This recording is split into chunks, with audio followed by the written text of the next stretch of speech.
importantes que estão ficando para trás lá no Congresso por causa de todo esse contexto, com a Letícia Mendes, nossa cientista política de hoje, que vai trazer análises sobre tudo isso, inclusive também, claro, sobre ali a família Bolsonaro e o ex-presidente Jair Bolsonaro, essa questão das armas. Letícia, muito bom dia.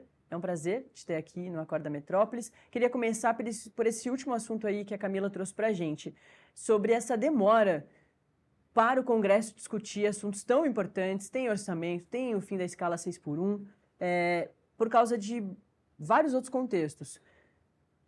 O contexto aí mais nacional das eleições de 2026, entre Lula, Flávio Bolsonaro, o tarifaço e tudo mais, mas também, principalmente, entre a briga, entre a crise entre o presidente Lula e o presidente do Senado, o Davi Alcolumbre, né? Bom dia, Natália. Bom dia a todos que nos acompanham. Sim, a gente está vivendo um período antecipado ali dessa construção realmente das eleições. Ontem, no Congresso Nacional, ali junto, circulando nos bastidores, era possível notar uma casa mais esvaziada.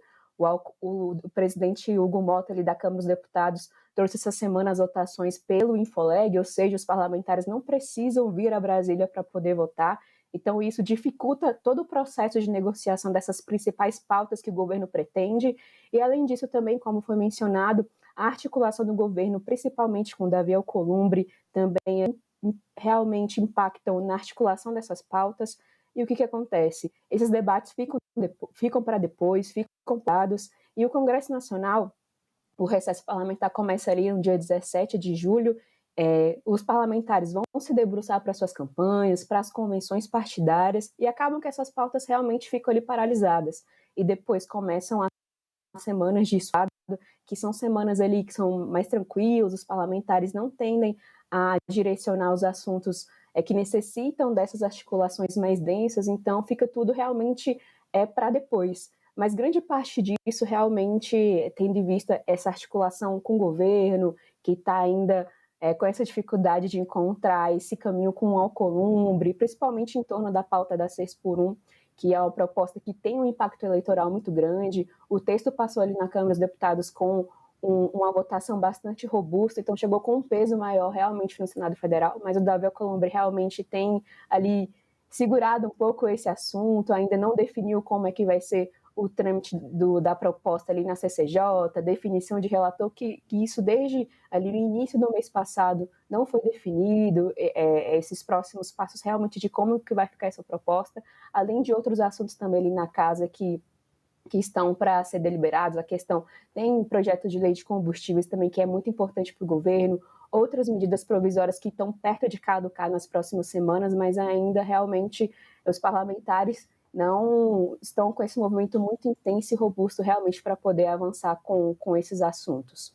Letícia, a gente também tem falado muito sobre a questão do tarifaço, mas para além do tarifaço, que já é um entendimento comum, já que a gente já viveu, né, um tarifaço lá no ano passado, de que vai ser bastante ruim para os brasileiros e também para os americanos, né? Lá no ano passado, os americanos sofreram com a alta do café, da carne bovina, do suco de laranja, tudo mais. Então isso a gente já consegue entender. Mas a gente tem conversado com outros especialistas que tem, para além da questão do tarifaço, a briga ali da narrativa do governo do presidente Lula com o pré-candidato Flávio Bolsonaro nessa ida dele aos Estados Unidos, a participação dele à audiência pública.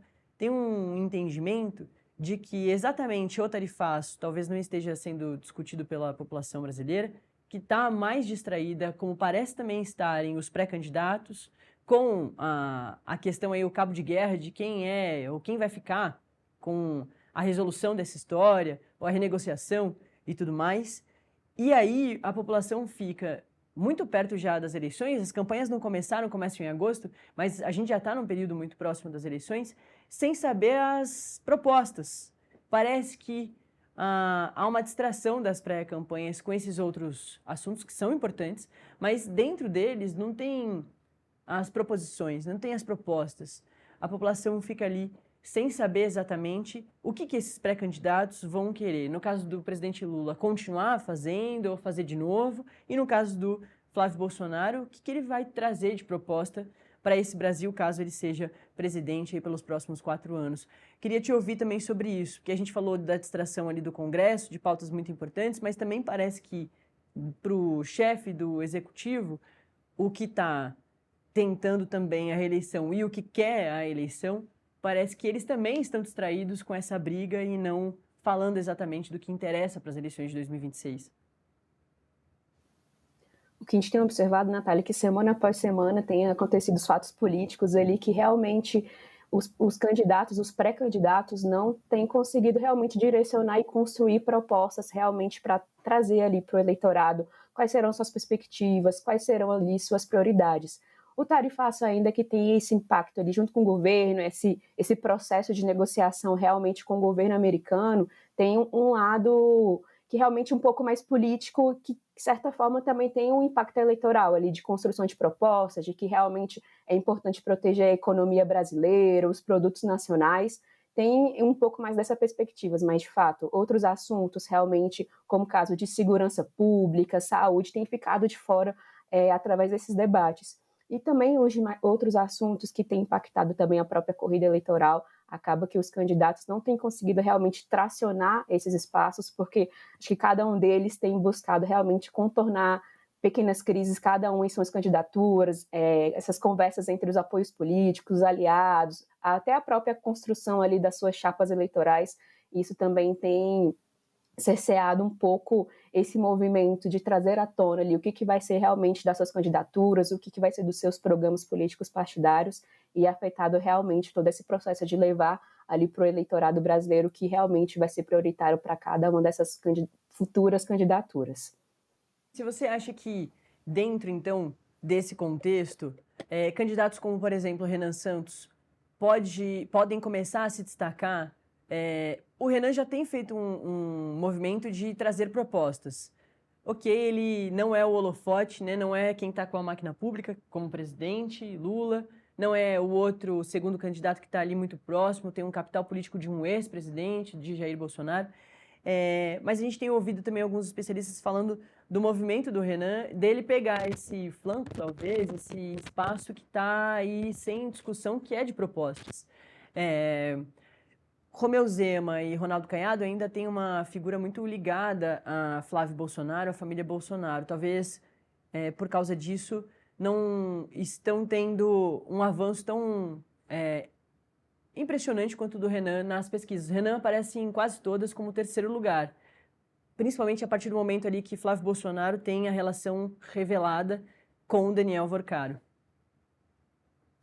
Eu vejo que a candidatura de Renan Santos, realmente ele pega ali um pouco desse vácuo entre as candidaturas para conseguir realmente se colocar, se nacionalizar, mas ganhar um pouco mais de fôlego e realmente de robustez da sua candidatura. Acho que vai ser necessário a gente acompanhar realmente as próximas semanas, mas sim, eu acho que tendo em vista o não posicionamento ou também a gente pode ponderar como realmente a preocupação dessas pré-candidaturas com outros assuntos, ele realmente ganha um pouco desses passos para poder trazer ali quais são suas perspectivas, o que realmente ele pode trazer de legado político para a população brasileira e através disso realmente se robustecer, ganhar um pouco mais de protagonismo, ganhar espaço, mas ainda para poder se firmar nacionalmente e a partir disso realmente ser conhecido ali por todo o eleitorado brasileiro. A gente sabe que realmente esse nome ainda vai precisar ganhar um pouco mais ali de corpo da sua candidatura, e eu acho que realmente ele vai ter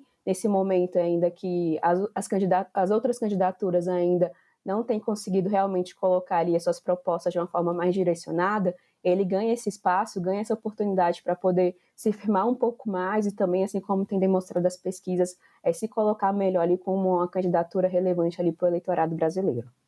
Eita. Letícia, vamos então agora falar sobre mais a família Bolsonaro. Antes mesmo da gente falar sobre as armas, tem um outro contexto da pré-candidatura do Flávio Bolsonaro que não tem como a gente não falar, que é o contexto de briga, de crise dentro ali, né, da campanha, dentro da família Bolsonaro. O ex-presidente Jair Bolsonaro escolhe o Flávio Bolsonaro para receber essa herança política dele, já que ele está inelegível até 2030. Ele faz essa escolha lá em novembro.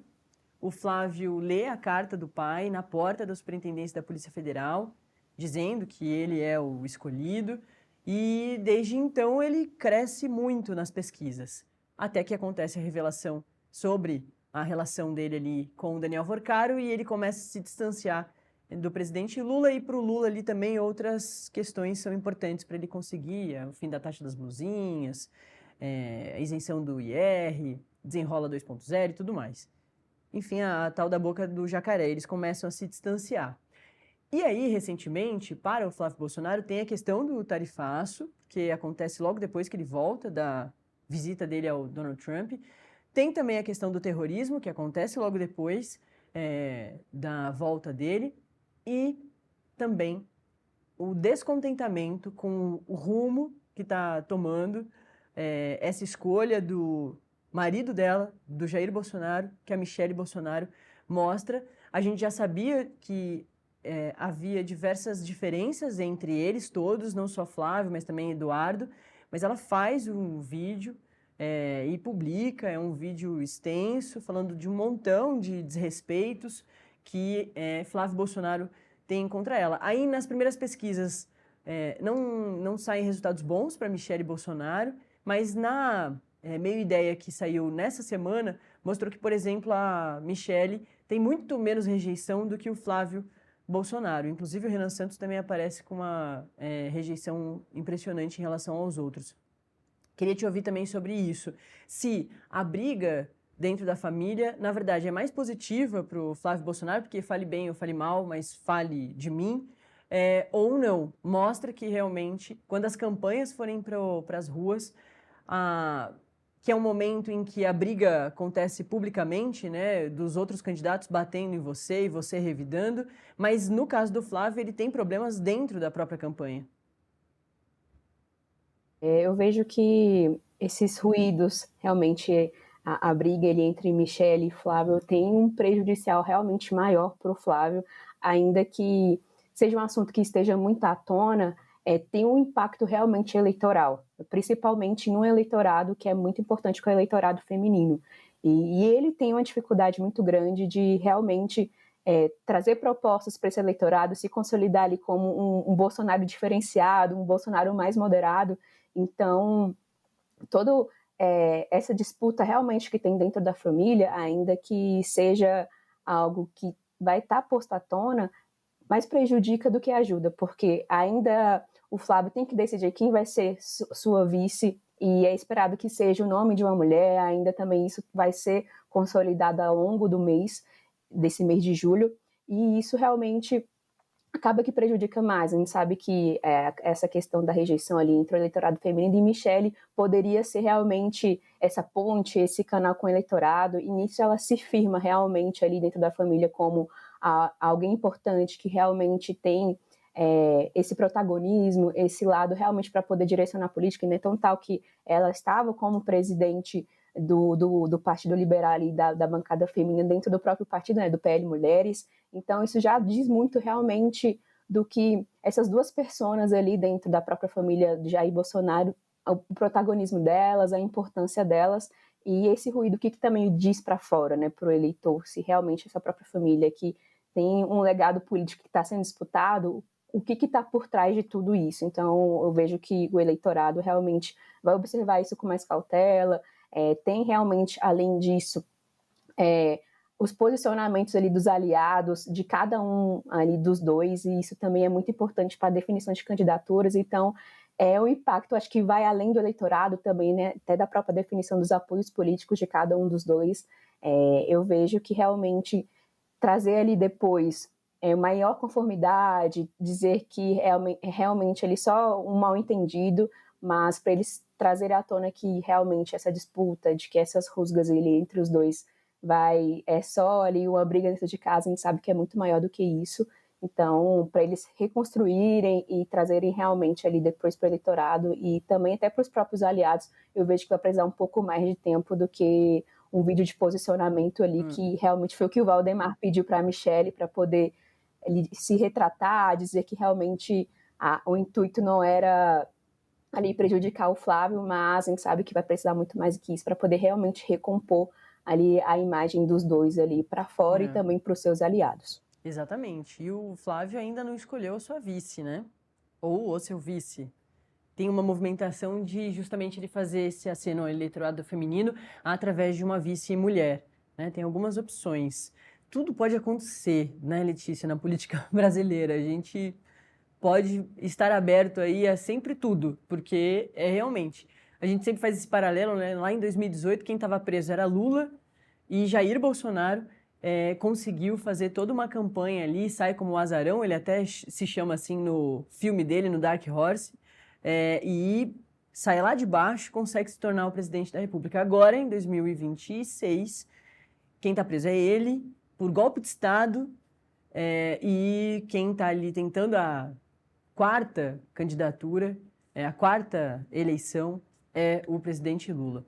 É muito louco o que o roteirista de Brasil. Antes da gente voltar